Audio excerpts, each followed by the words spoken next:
Kalau ijazahnya asli, baru silakan ditangkap. Ijazahnya nggak ada, nggak pernah ada. Bagaimana mungkin? Cukup saya saja sama Bapak Menteri yang ditangkap, ya. Yang beliau-beliau jangan sampai.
Terima kasih sebesar-besarnya kami ucapkan atas kehadiran tokoh pejuang, tokoh yang tak kenal takut, yang udah putus urat takutnya,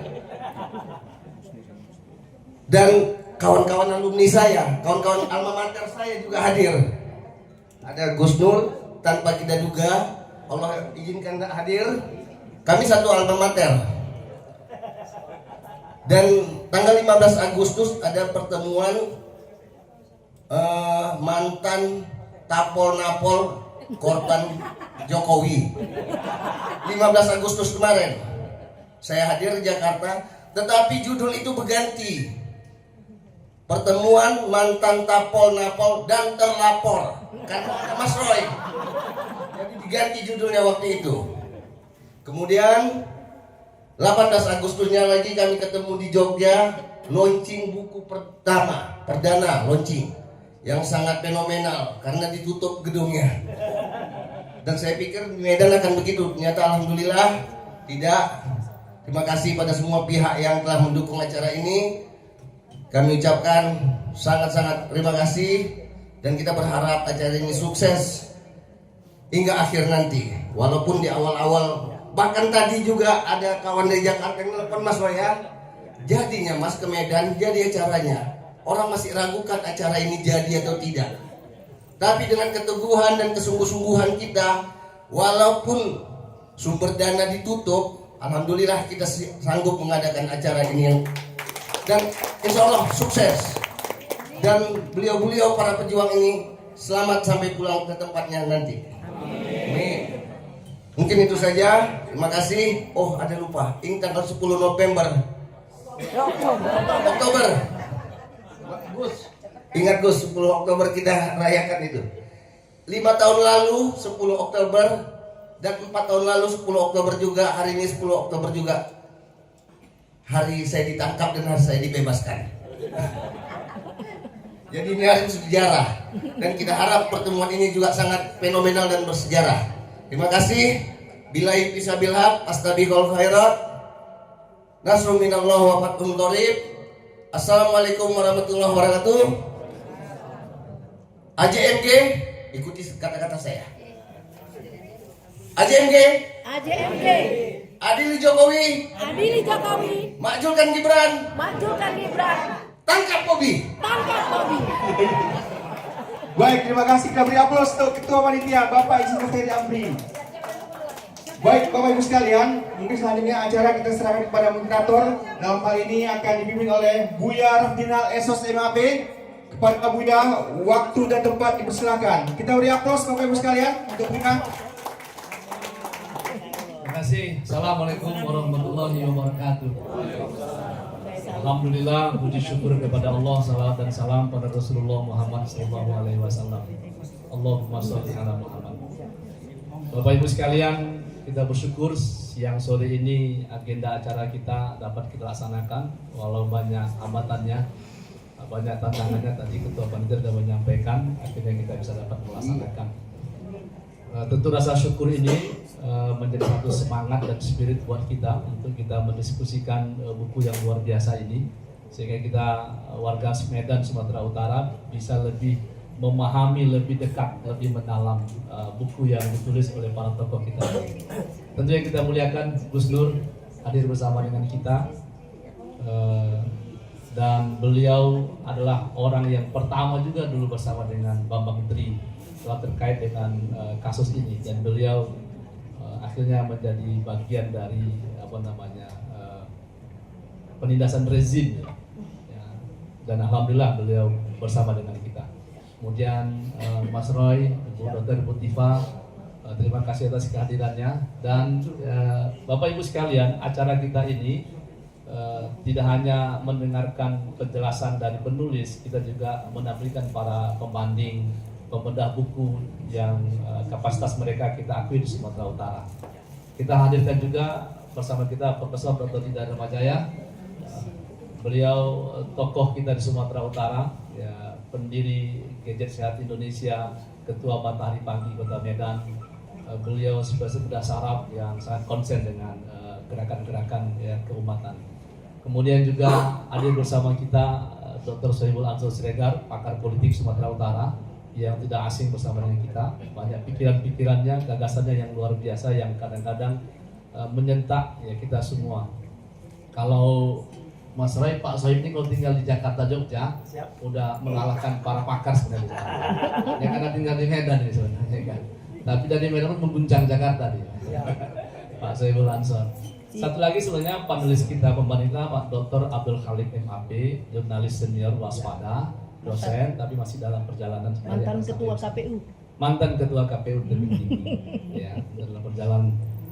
Dan Bapak Ibu sekalian, buku yang ditulis oleh 3 narasumber kita, sebenarnya kita juga menghadirkan Pak Rismon. Ya, Pak Rismon mengkonfirmasi bahwa tidak bisa hadir Di Jogja. Iya, ada agenda di Jogja. Kita dari awal sebenarnya sudah mengagendakan ketiga tokohnya hadir, ya, dan sudah berkomunikasi terus-menerus, tapi karena ada agenda lain.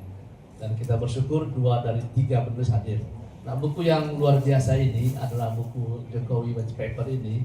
Ini adalah sebuah buku yang menurut saya, menurut kita semua adalah sebuah ungkapan akademik sebenarnya ya. Kalau selama ini hanya dugaan-dugaan soal ijazah palsu atau dugaan-dugaan yang kemudian banyak bantahan-bantahan. Kalau secara akademik, ketika lahirnya sebuah buku itu kan sebuah naskah akademik yang akan bisa dipertanggungjawabkan kualifikasinya. Oleh karena itu ketika ada yang menyatakan tidak setuju, dia harus bantah juga lewat tulisan, mestinya begitu, penelitian mestinya begitu ya. Nah, siang ini kita nanti akan dengarkan sebenarnya apa sih tujuannya Mas Roy atau Bang Rismon ini buat buku ini? Ya, apa tujuannya buat buku? Apalagi ini bukunya tebal gini, bacanya pun susah ini. Tebal ini bukunya ini kan luar biasa bukunya. Tapi apa tujuan ketiga orang ini buat buku, nulis buku, hasil penelitian, dan itu ini sangat menarik untuk kita diskusikan. Nanti Prof. Dida, Pak Sohib, dan Dr. Abdul Khalik nanti akan membanding atau membedah buku ini. Tapi sebelum itu, karena kita kedatangan tamu istimewa, Gus Nur, ya Gus ini sudah hadir ya kan, sudah hadir Gus. Jadi kita juga perlu informasi dari Gus Nur nih, karena beliau juga orang pertama sama Bang Menteri dulu gitu kan. Dan Pak Sohib lalu bilang ke saya itu, kalau kalian buat acara, panggilkan Bang Menteri atau Gus Nur katanya.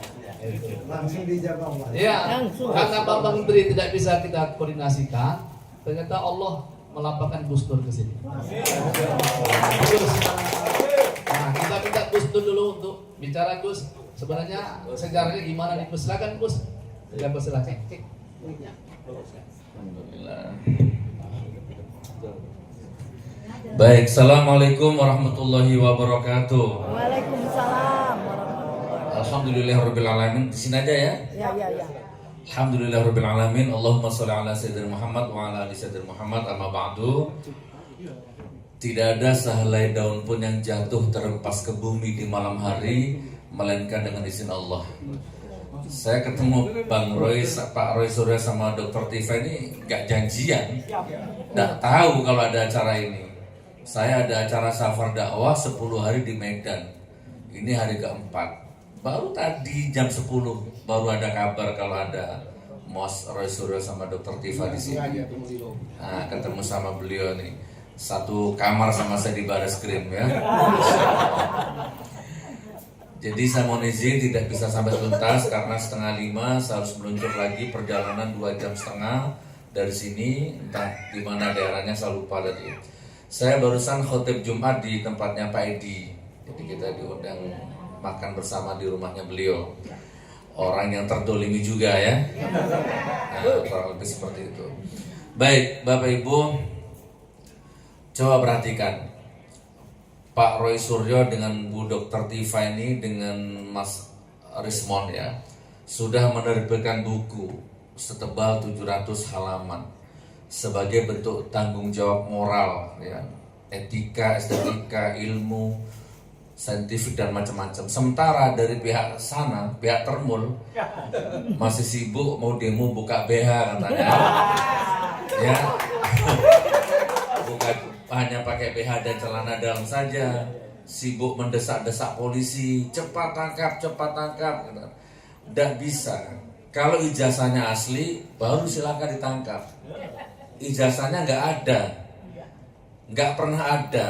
Bagaimana mungkin? Cukup saya saja sama Bapak Menteri yang ditangkap, ya, yang beliau-beliau jangan sampai.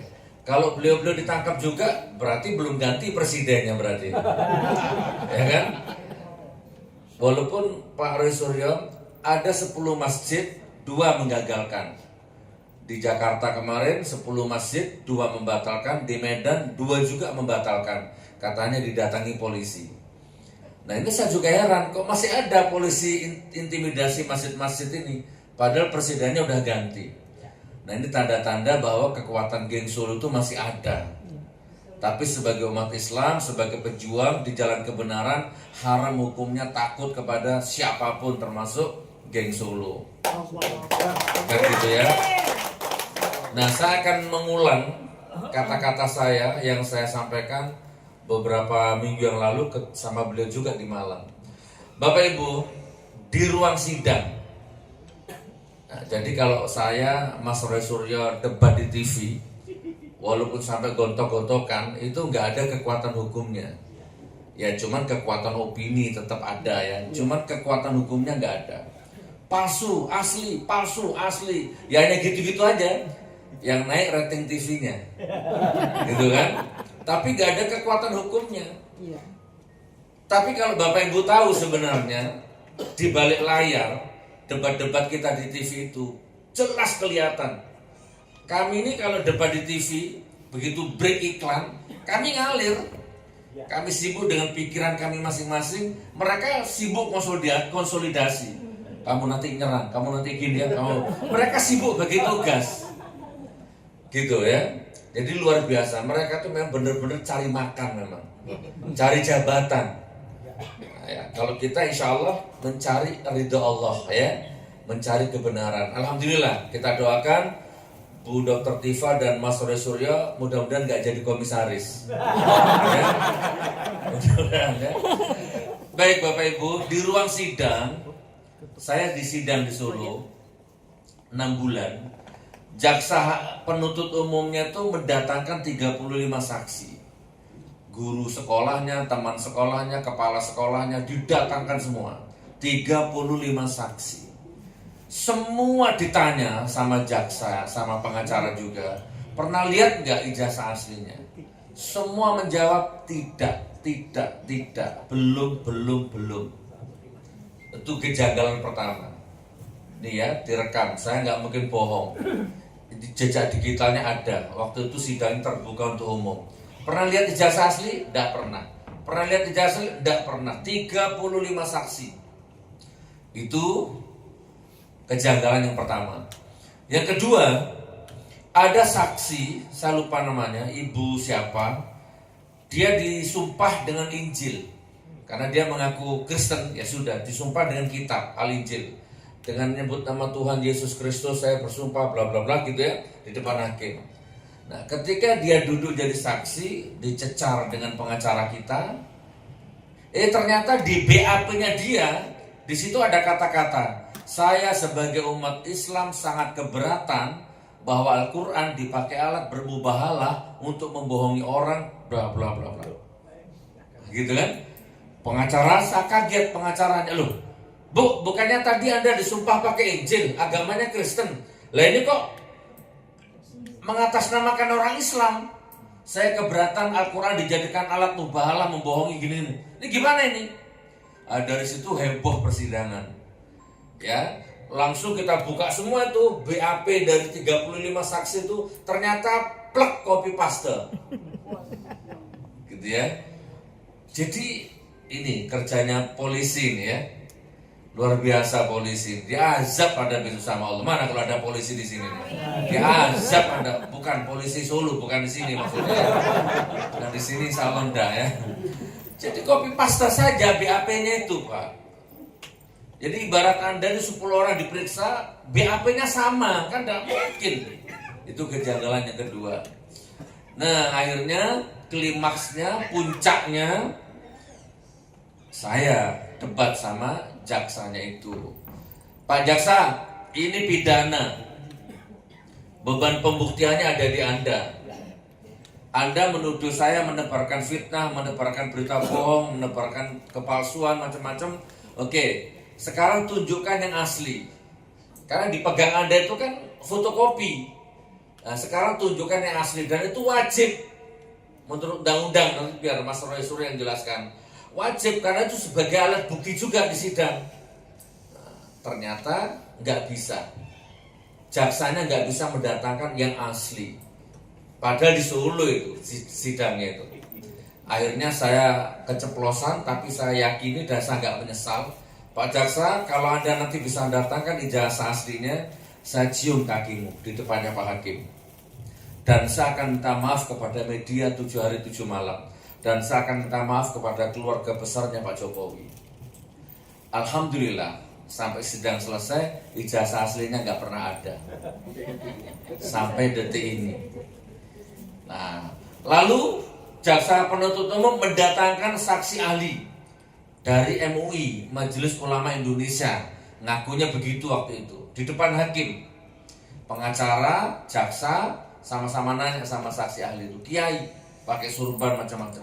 Pak Kiai, menurut Pak Kiai bagaimana mubahalanya Gus Nur? Pak Kiainya jawab, tidak sah. Mubahalanya Gus Nur itu nggak benar. Itu menodai agama. Hakimnya nanya, pengacaranya nanya, jaksa juga nanya. Lalu yang benar itu bagaimana Pak Kiai? Yang benar itu mubahalah itu harus dua belah pihak. Ya, Gus Nur sama pihak Jokowi itu yang benar. Kiainya ngomong begitu Bu, di depan hakim. Dan mubahalah itu harus dilakukan di depan hakim, di pengadilan. Itu baru sah. Nah, ini kekuatan hukum loh Pak. Omongan saksi itu di depan hakim berkekuatan hukum. Giliran saya nanya kepada kiainya, Pak Kiai, saya setuju dengan pendapat Anda. Mubahalah itu harus dua belah pihak. Masalahnya Pak Kiai, dari dulu sampai detik ini pihak yang sana saya kejar, saya ajak mubahalah nggak pernah mau. Itu yang pertama. Yang kedua, nah mumpung sekarang Pak Kiai di pihak sana, ayo kita mubahalah sekarang sama saya di sini. Kan dua belah pihak ini di depan hakim. Kiainya saya ajak mubahalah. Kalau saya salah, saya dilaknat. Tapi kalau Pak Kiai yang salah, Pak Kiai dilaknat. Ayo. Demi Allah Pak Kiainya tidak mau. Dan hakimnya tidak mengizinkan. Dan ini masih berlaku sampai sekarang. Barangkali di sini ada yang nyamar termul-termul ini. Nah, ayo, mubahalah sama saya. Hakul yakin sampai detik ini saya mengimani ijazahnya orang itu palsu dan gak ada. Terlepas dari risetnya Pak Roy Suryo dengan Bu Dr. Tifa ini, saya mengalami penderitaan batin, pengalaman batin sendiri. Jadi itu iman saya mengatakan bahwa memang tidak ada. Dan saya pertanggungjawabkan dunia dan akhirat. Jadi Bapak Ibu, insya Allah Bapak Ibu sekarang berada di ruangan yang benar, ya, di pihak yang benar, insya Allah. Jadi nggak perlu buka BH. Ya, nggak perlu desak-desak polisi, desak-desak nggak perlu konferensi pers yang bela-bela nggak perlu. Bapak Ibu membela mantan pejabat yang sudah jelas-jelas korup, bohong, dusta, dibela mati-matian. Ingat, catat omongan ini, bismillah, hotel ini saksinya. Rezim terkutuk laknatullah, siapapun yang merapat ke sana, kiai, gus, habib, ulama, profesor, doktor, apapun merapat ke sana, dia akan hina dan dihinakan oleh Allah. Amin. Ya, dan sudah banyak buktinya. Profesor, doktor, kiai, haji, habib, pengasuh pesantren, gus merapat ke sana, sekarang jadi sampah peradaban sejarah. Hilang karomahnya, hilang auranya, hilang yoninya. Sebut saja satu, si Noel misalkan, penyembah Jokowi masuk penjara juga. Ada lagi Sylvester Matutina, begitu sombongnya, ternyata tersangka, sekarang nggak berani tampil di umum. Dan menyusul yang lainnya nanti, insya Allah dihinakan sama Allah. Wa qul ja'al haqq wa zahaqal batilinal batilakana zahuqa. Kalau kebenaran sudah datang, yang batil, yang dolim pasti hancur. Sebagai penutup, kalau tangan Anda masukkan ke air, basah. Kalau tangannya Anda masukkan ke api, terbakar. Atau kalau Anda lempar benda ke atas, pada titik tertentu, menit tertentu, dia akan berkurang kecepatannya, lalu dia akan kembali ke bawah. Hukum gravitasinya begitu. Nah, sama Bapak Ibu. Imanku mengatakan rezim geng Solo laknatullah terkutuk sampai kapanpun. Dosanya terlalu besar. Ya, jadi tidak lama lagi Anda mau seminar di sini, tidak seminar di sini, Pak Roy Suryo mau bikin buku, tidak bikin buku, tetap dia akan dihancurkan sama Allah. Itu hukum alamnya. Nah, cuman kita ini berusaha menjadi pipit-pipit yang akan menghancurkan berhala-berhala kesombongan mereka, gitu kan? Kurang lebih seperti itu. Nanti biar dijelaskan sama Bang Roy Suryo apa itu pipit maksudnya. Beliau tahu nanti ya. Insya Allah begitu. Ini Bawa ayam nggak? Bawa ayam. selamat berjuang ya. Ya. Selamat berjuang, bantu doa, beliau support doa. Bukunya diborong, saya belum beli bukunya. Hari ini saya beli ya. Beli bukunya karena insya Allah itu akan jadi nilai ibadah. Bantu doa, mudah-mudahan kezaliman ini akan segera dihancurkan sama Allah ya. Mulai dari pusat sampai daerah, Solo, Jakarta sampai Medan dihancurkan sama Allah. Insya Allah kalau kepalanya mati, ternak-ternaknya mati semua nanti. Insya Allah. Assalamualaikum warahmatullahi wabarakatuh.